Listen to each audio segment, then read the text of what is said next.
सबसे पहले आप सभी को स्वतंत्रता दिवस की हार्दिक शुभकामनाएं। आज पूरा देश आजादी के जश्न में डूबा हुआ है। प्रधानमंत्री नरेंद्र मोदी ने इस खास मौके पर लाल किले की प्राचीर से तिरंगा फहराने के साथ ही देश को संबोधित किया और हम इस मौके पर बात करेंगे कर्तव्य पथ की। इस बार के प्रधानमंत्री मोदी के संबोधन में क्या रही खास बातें, उन्होंने देश की प्रगति के लिए देशवासियों के सामने किस तरह का रोड मैप रखा है, उन्होंने किस कर्तव्य पथ की बात की है और किन चुनौतियों से पार पाने के लिए प्रेरित भी किया है, इन सब का पूरा विश्लेषण देखिए, इस रिपोर्ट को देखिए। हर साल आजादी का पर्व मनाया जाता है, लेकिन वक्त के साथ हमारी प्राथमिकताएं बदलती हैं। पीएम मोदी ने लगातार 13वीं बार लाल किला की प्राचीर से देश को संबोधित किया, तो उसमें भी साल दर साल उनके संबोधनों के विषयों की प्राथमिकताएं बदली। इस साल 15 अगस्त के पीएम मोदी के संबोधन की बड़ी बातों का जिक्र करें तो पीएम मोदी के भाषण का मूल संदेश था 2047 का विकसित भारत, युवा शक्ति, एआई टेक्नोलॉजी, आत्मनिर्भर उत्पादन, ऊर्जा, रक्षा, सुरक्षा को राष्ट्रीय एकता के आधार पर बनाने का लक्ष्य। आज लाल किले की प्राचीर से पीएम मोदी के करीब 77 मिनट के संबोधन में जो बातें उन्होंने कही, उसका लब्बो-लुआब ये है कि 2047 तक विकसित भारत बनाने का लक्ष्य, आत्मनिर्भरता और तेज विकास पर जोर, सप्तधारा का विजन, मैन्युफैक्चरिंग, कृषि, टेक्नोलॉजी पर जोर, इंफ्रास्ट्रक्चर, रक्षा, ग्रीन और ब्लू इकोनॉमी पर जोर, 1 करोड़ युवाओं को अगले साल एआई प्रशिक्षण, प्रतियोगी परीक्षाओं की मुफ्त online coaching, semiconductor mission, atomic energy क्षमता को 100 गीगावाट तक बढ़ाना, रक्षा और रणनीतिक आत्मनिर्भरता, महत्वपूर्ण खनिज, ऊर्जा, तकनीक में विदेशी निर्भरता घटाना, रक्षा उत्पादन में विदेशी निर्भरता घटाने पर जोर, दिमागी नक्सल शब्द के जरिए वैचारिक हिंसा, उग्रवाद के खिलाफ चेतावनी। पीएम मोदी ने 2047 तक विकसित भारत के लक्ष्य को दोहराते हुए कहा कि देश को अब अपनी गति और दिशा बनाए रखनी होगी। उन्होंने कार्य संस्कृति, सोच और काम की गति में बदलाव पर जोर देते हुए कहा कि पिछले 5-7 दशकों में रुके हुए काम अगले 5-7 वर्षों में पूरे करने होंगे। उन्होंने युवाओं, महिलाओं, किसानों और मजदूरों की शक्ति पर भरोसा जताते हुए विकसित भारत का सपना साकार करने का विश्वास जताया। उन्होंने इसके लिए सप्तधारा की बात की।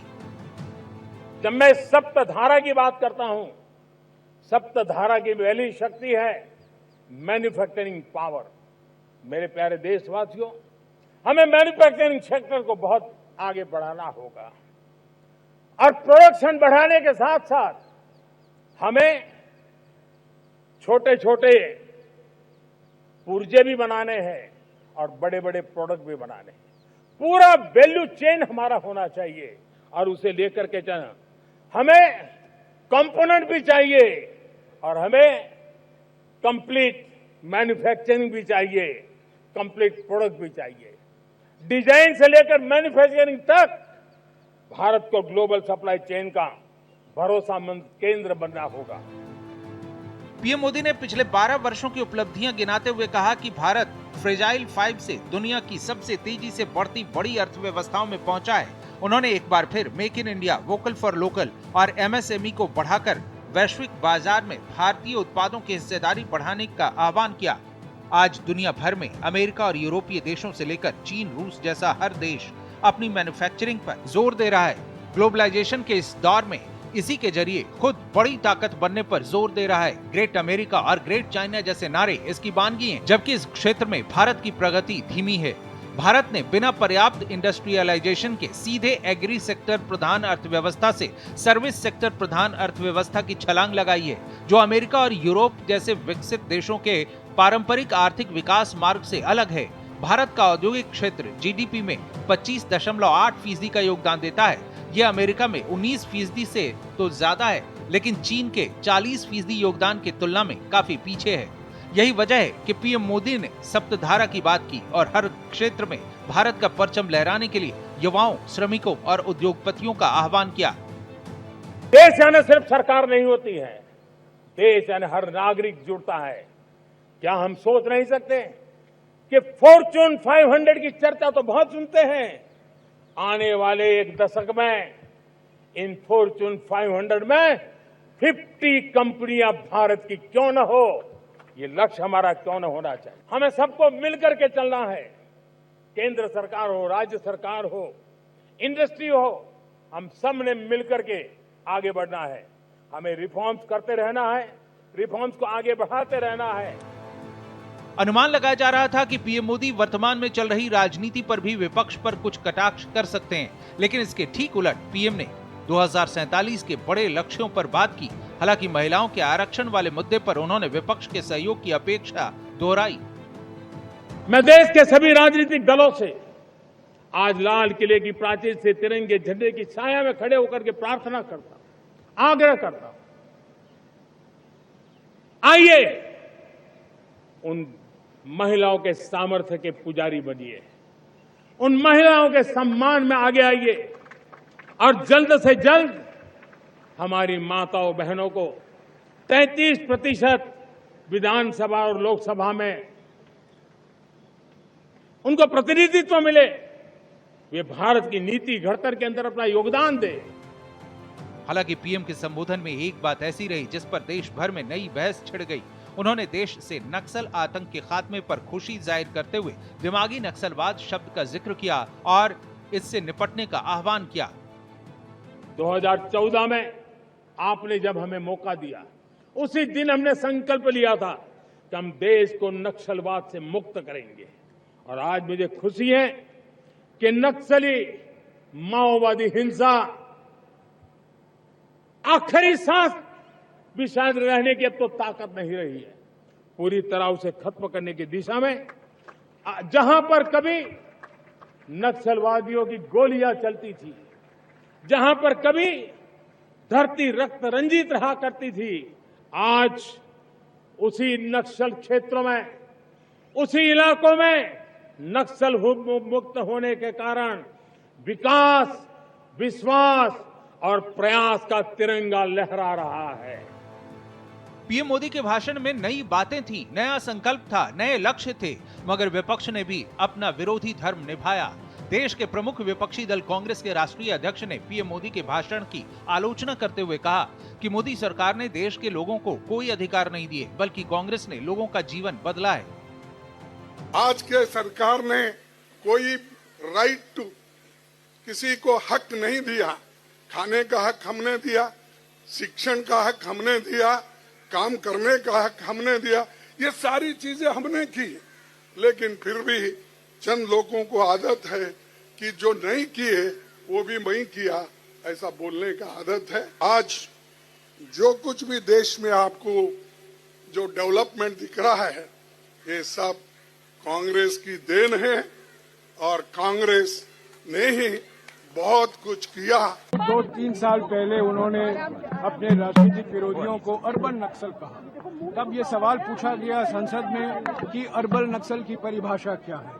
गृह मंत्री से जवाब आता है कि अर्बन नक्सल कोई चीज नहीं है, कोई परिभाषा नहीं है। आज प्रधानमंत्री लाल किले से दिमागी नक्सल की भाषा इस्तेमाल करते हैं अपने राजनीतिक विरोधियों को लेकर। हकीकत यह है कि जो मुद्दा अर्बन नक्सल उठाते हैं, जो प्रधानमंत्री के सोच में अर्बन नक्सल है, जो मांग वो उठाते हैं, वो मांग वो स्वीकार करते हैं। इतना ही नहीं, किसी को प्रधानमंत्री के भाषण में बोरियत महसूस हुई तो किसी ने दिमागी नक्सलवाद शब्द पर आपत्ति जताते हुए इसे परिभाषित करने की मांग कर डाली। दिमागी नक्सल की क्या परिभाषा होती है? किसे आप दिमागी नक्सल करेंगे? ये तो एक आपने मुहावरा बना दिया, हर व्यक्ति दिमागी नक्सल हो सकता। तो ये कहना अपने आप में मुझे लगता है तमाम उन युवाओं का अपमान है, तमाम उन सोचने वालों का अपमान है, तमाम ऐसे बुद्धिजीवियों का अपमान है जो देश के लिए, समाज के लिए कुछ सोचते हैं। उनको नक्सल बता देने से काम नहीं चलेगा। अब प्रधानमंत्री के भाषणों को सुन के बोरियत होने लगी है।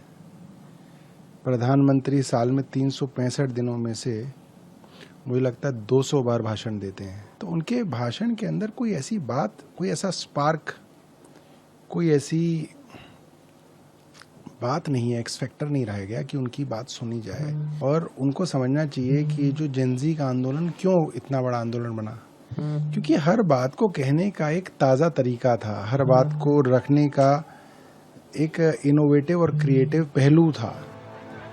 वहीं झारखंड में छात्र आंदोलन जारी है, लेकिन यहाँ भी देश प्रेम के इस राष्ट्रीय पर्व को छात्रों ने पूरे उत्साह से मनाया। रांची के जयपाल सिंह मुंडा स्टेडियम में छात्रों ने एक विशाल तिरंगा रैली निकाली। हालांकि झारखंड पुलिस ने छात्र नेता देवेंद्र नाथ महतो को तिरंगा यात्रा में शामिल होने से रोका। उन्हें रांची के सदर अस्पताल में भर्ती करवाया गया है।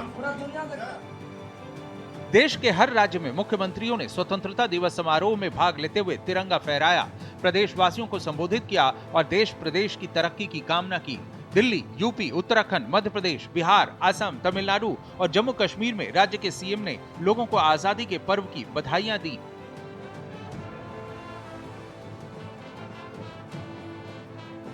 लेकिन इस 80वें स्वतंत्रता दिवस की सबसे बड़ी खासियत रही कि हर समारोह में पहली बार पूरा वंदे मातरम का गायन हुआ। लाल किले की प्राचीर से भी आजादी के बाद पहली बार राष्ट्रगीत वंदे मातरम का पूरा गायन हुआ, जिसे प्रधानमंत्री ने ऐतिहासिक क्षण बताया और अपने भाषण का अंत इस प्रेरक अंदाज में किया। कदम से कदम मिलाए, मन से मन मिलाए, लक्ष्य से जुड़े रहे, एक दीप से जले दीप हजारों, आओ मिलकर विकसित भारत बनाए। Bureau report, Bharat express.